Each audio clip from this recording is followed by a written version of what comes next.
what it was like growing up. I genuinely did not feel pressure at all to be a rabbi. In fact, my father went out of his way. I remember this in conversations we'd have, out of his way to tell me that I shouldn't feel any pressure like that. But that's a great story. Yeah, Phil Cohen. One additional comment. The older my father became, the more rabbinic generations we had. Right. Quite astonishing.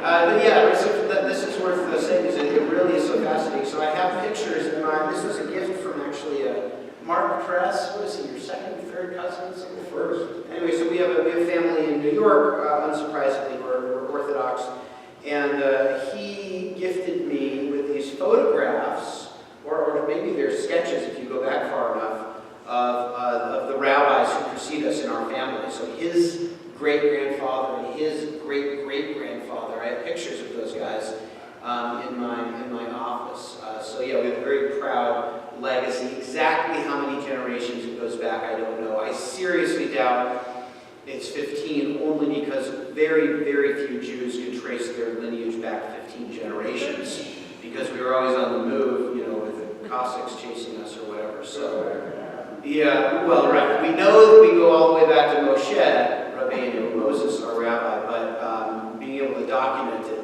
along the way is a different matter. Phil Cohen. Rabbi Rose Sr. discussed the relationship with Rabbi Oh, lovely. So the question was, can Rabbi Rose Sr. talk about his relationship with Rabbi Stanford and Rabbi Geller?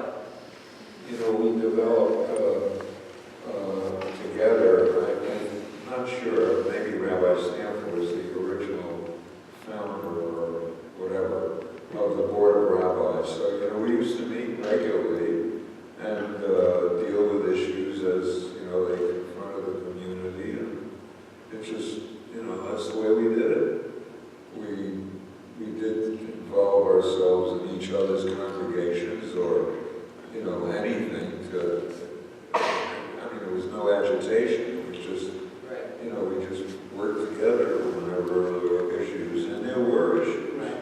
A lot of cooperation, a lot of, it seems to be, and a lot of mutual respect. Can you talk about a little bit about Rabbi Geller, just because Rabbi Geller meant a lot to certain individuals in this room, and can you just offer a reflection on Rabbi Geller?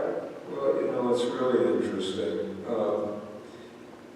I think, Rabbi Geller obviously disagreed with the Reform movement, and very strongly so. However, not as much as Liesl Geller, by the way.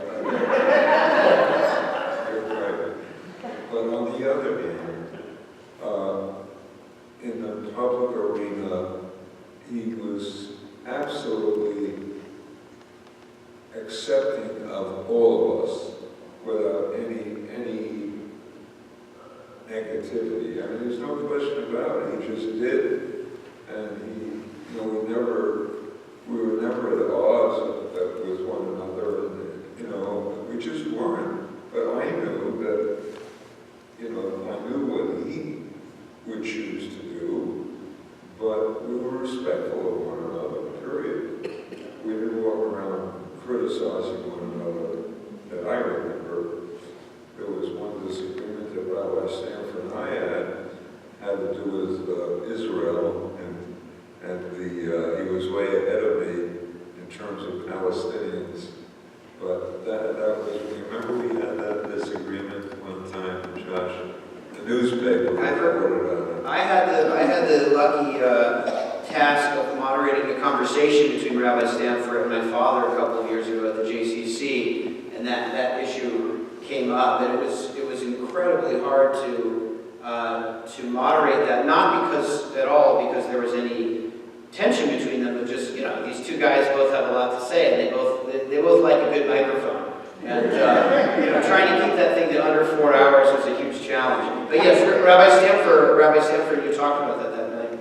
So what I want to say, I want to say two things. First of all, I want to just say that what an incredible privilege it is and an honor for me. I'm kind of used to it because I get to hang out with this guy all the time. But for all of you to have Rabbi Stanford and Rabbi Rose in a room, the amount of collective knowledge and wisdom between these two gentlemen really helped build this Jewish city.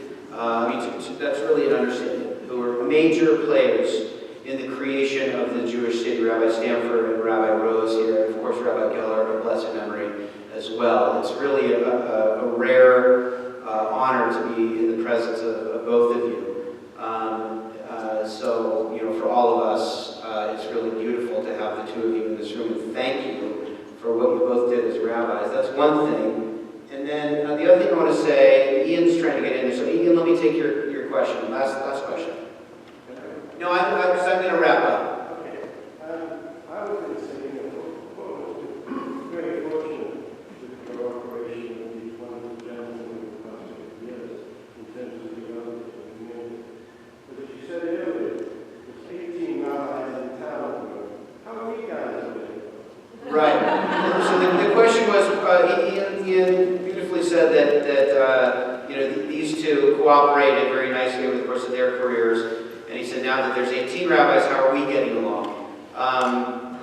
We get along really well, without qualification. There's a huge amount of civility and respect and playing together nicely. And that's across all of the movements. Rabbi Tzvi Fisher and Rabbi Gadi Levi in the Orthodox world are beautiful neshamas, and they do a great job of honoring their colleagues in all of the movements.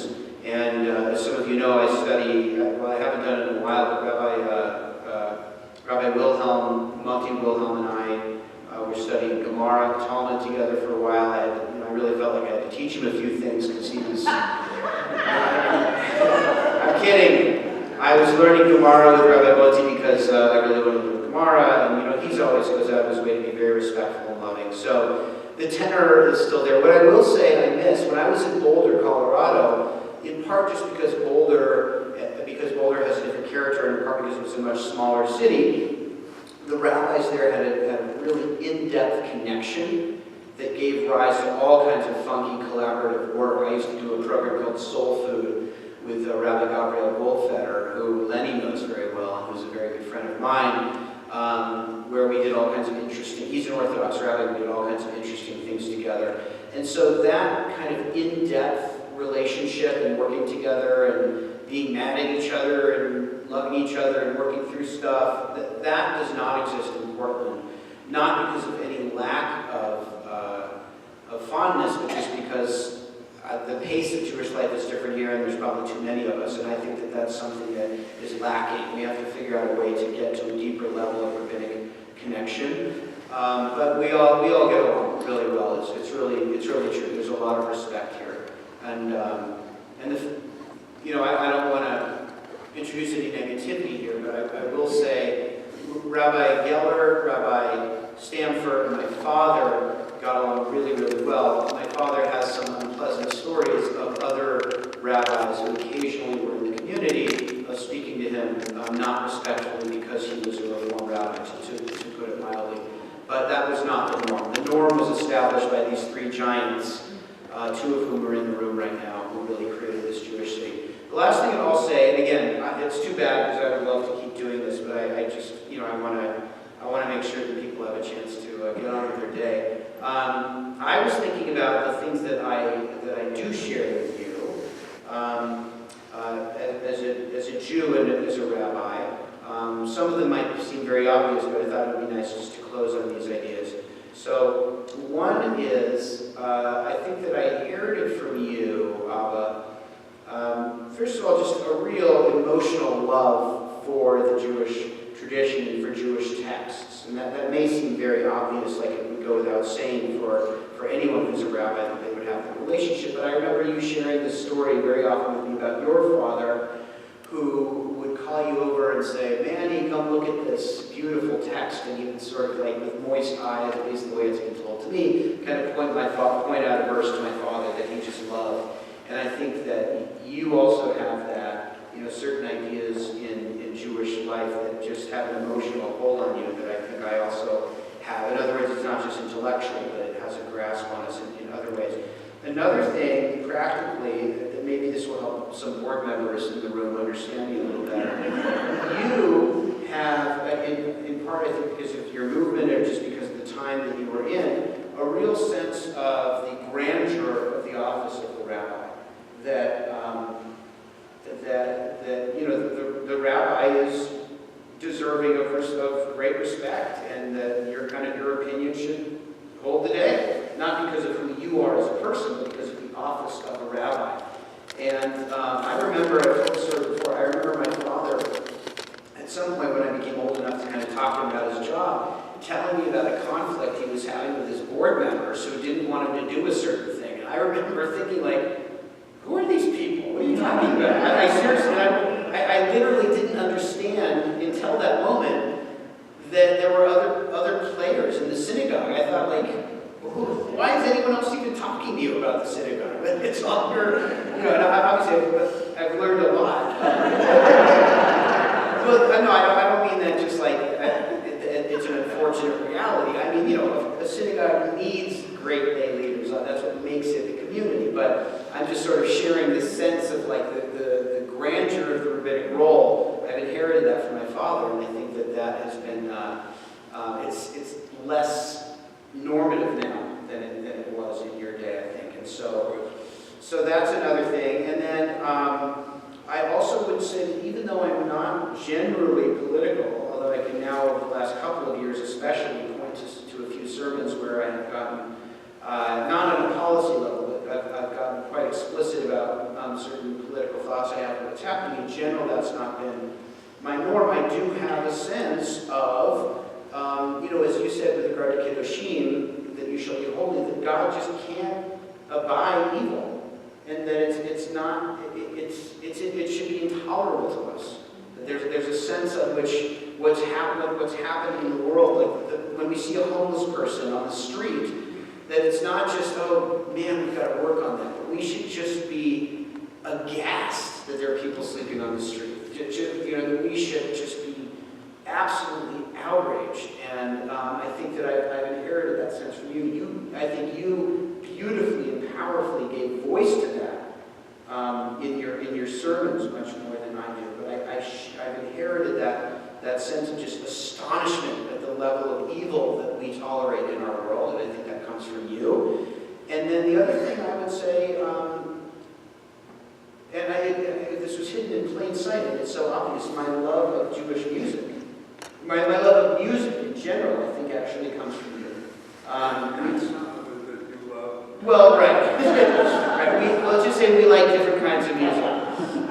He doesn't like the quote-unquote, what he characterizes as the happy, clappy music, but that's not how I characterize it. We love different kinds of music, but the hold that music has on our hearts, I think I didn't realize that I get that from you, and it's an enormous part of my life as a Jew, but also just as a person.